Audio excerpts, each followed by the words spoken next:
So my hair started in a ponytail and this is where we're at now. So I'm so sorry. It looks like a disaster. Well, congratulations on the show. I watched the first episode.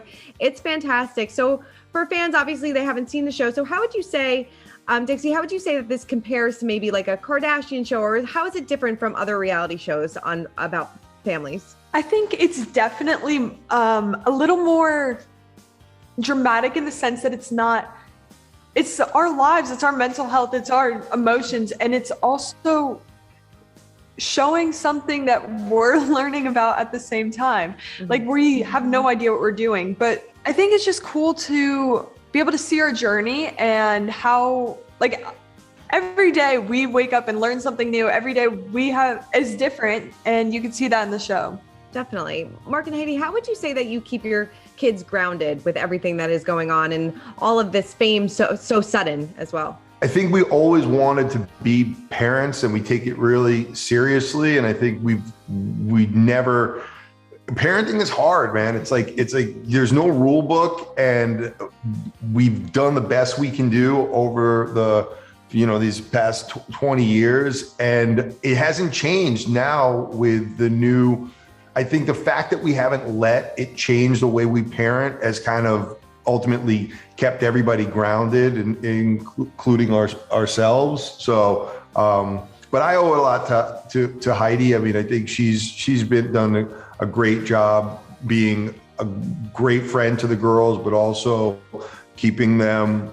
They have those three. We all have a great relationship, but those three definitely. Heidi's done a great job being a parent and being a mom to the girls.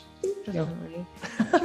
You know, a lot of the show, or at least the first episode, Dixie, like you said, it's a lot about mental health as well, and how fame can really take a toll on your mental health. Charli, do you try not to pay attention to the negative comments at times, or is it inevitable to look at them? It's obviously inevitable. I'm not going to leave all the people that care about me behind just because I don't want to look at the negative comments. I look at both of them. I try not to let the negative ones get to me, and I only respond now to the positive ones because I would rather draw more attention to positivity and let the people that leave me negative comments know that they're not going to get a response, Definitely. I mean, Dixie, we see a really emotional moment with you and your family after, you read some negative comments about yourself.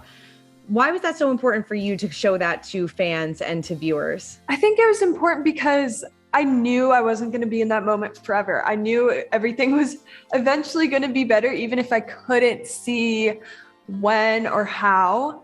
I wanted to show my personal growth. I wanted to show literally the bottom of how I'm feeling, and just me knowing that it was going to get better really pushed me to have that filmed and have that shown to people. And now watching it, I realize how much I've grown in the past couple months, and how the negative comments don't even affect me. Even if I can read 100 of them, and I'm just like, oh, it's fine. It's 100 comments out of the 50 million people who support me. Mm-hmm. A few comments saying some mean things won't bother me. Definitely. Heidi, do you feel yourself going into like mama bear mode when that happens? Yes. I have also had a lot of growth in that department. I learned a lot from Dixie and Charli, and they've taught me to not spend my energy doing that. It's not worth it. It makes it worse and gets more attention to that negativity, and don't bring it there. So as hard as it is, I don't engage anymore, but it's hard. You want to protect your kids. No one wants people saying mean things to their kids. So, mm-hmm. But I'm getting much better. Definitely. Charli, Dixie, do you ever feel like you're missing out on a normal childhood at all? Or are there things that you feel like you miss? Of course, there's definitely things that I wish I could be a part of, like prom and things like that at like a normal high school. But at the same time, everyone kind of did online school as I did online school. Everyone was kind of on the same page as me while this was happening to me. So I honestly don't feel like I missed too much. I would have missed more if it was a normal year. Yeah, I feel the same. Like I missed my senior prom, but everyone did because of everything. But I got to graduate with my class and I was really excited about that. And I still get to, when we go home to Connecticut, I still hang out with all my friends. We do all the fun stuff we used to do, and it's not far from how we used to hang out. Definitely.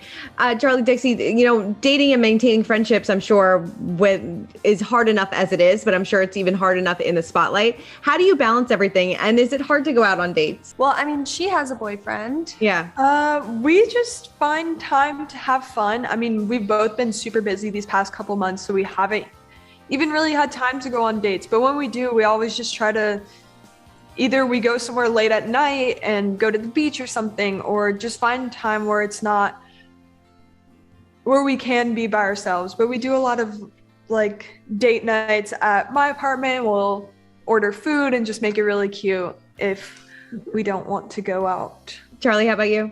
Well, I haven't really gone on many dates, but when I do go out with my friends, I normally try my best to keep low key. Just because it's fun that way.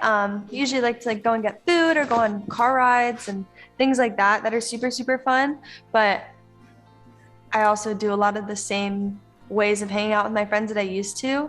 9 out of 10 times we're just hanging out at my house, which is exactly what I did before. So right.